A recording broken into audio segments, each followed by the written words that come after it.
आकाशवाणी भोपाल से प्रस्तुत हैं प्रादेशिक समाचार।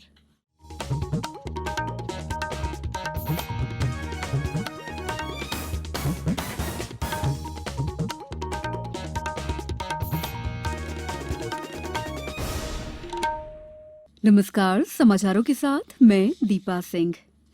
केंद्र सरकार ने कृषि उपज वाणिज्य और व्यापार अध्यादेश 2020 को कल मंजूरी दी है।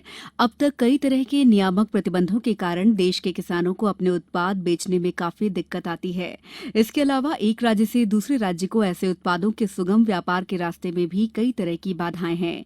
ये विधेयक इन सभी बाधाओं को दूर कर एक देश एक कृषि बाजार बनाने का मार्ग प्रशस्त करेगा।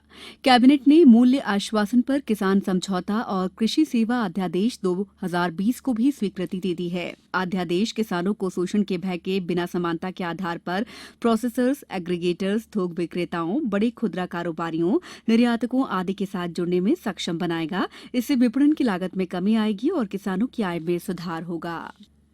प्रदेश वापस आए श्रमिकों को रोजगार सुनिश्चित कराने के लिए किए जा रहे सर्वे की तारीख बढ़ाकर 6 जून कर दी गई है। ये सर्वे 21 मई से शुरू हुआ था। जानकारी के अनुसार मुख्यमंत्री शिवराज सिंह चौहान ने अन्य राज्यों से वापस आए सभी श्रमिकों का सर्वे कर रोजगार सुनिश्चित करने के निर्देश दिए हैं। अभियान के अंतर्गत श्रमिकों के सर्वे का कार्य ग्राम पंचायतों में सचिव, रोजगार सहायक और नगरीय क्षेत्रों में वार्ड प्रभारियों द्वारा NIC से विकसित मोबाइल ऐप के माध्यम से किया जा रहा है।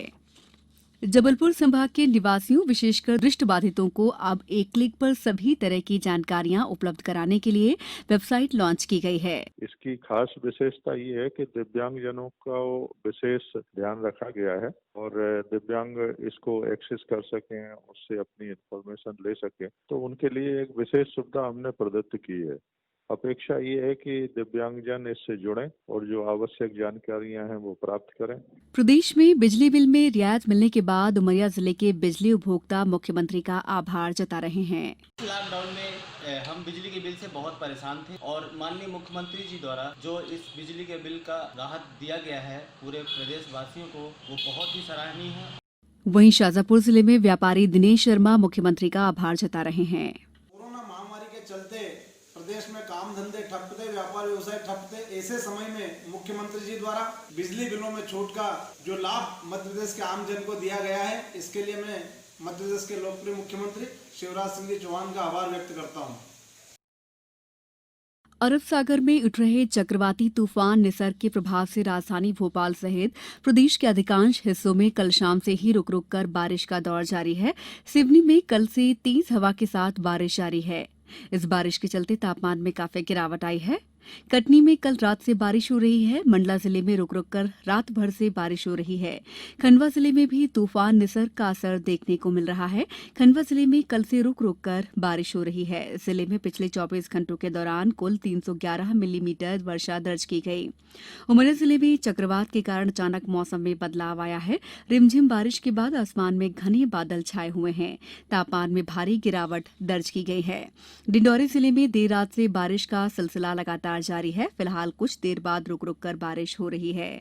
मुरैना, अनूपपुर, पन्ना, रायसेन, शिवपुरी और सतना जिलों में भी बारिश होने के समाचार मिले हैं।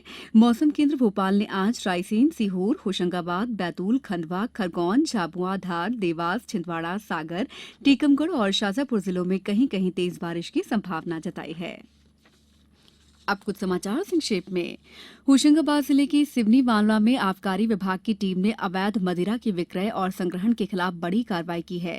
विभाग ने यहां 3,450 किलोग्राम महुआ लाहन और 120 लीटर कच्ची शराब जब्त की है। मध्य प्रदेश उच्च न्यायालय में आज शराब ठेकेदारों की याचिका पर सुनवाई हुई। इस मामले में कोर्ट ने अंतरिम आदेश देते हुए जिन ठेकेदारों को संशोधित शराब नीति मंजूर की है, उन्हें 3 दिन के अंदर शपथ पत्र कोर्ट में दाखिल करने को कहा है।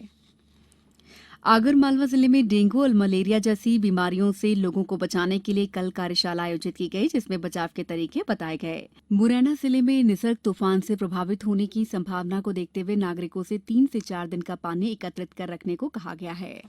इस बुलेटिन में बस इतना ही। घर में रहिए, सुरक्षित रहिए और सुनते रहिए आकाशवाणी। नमस्कार।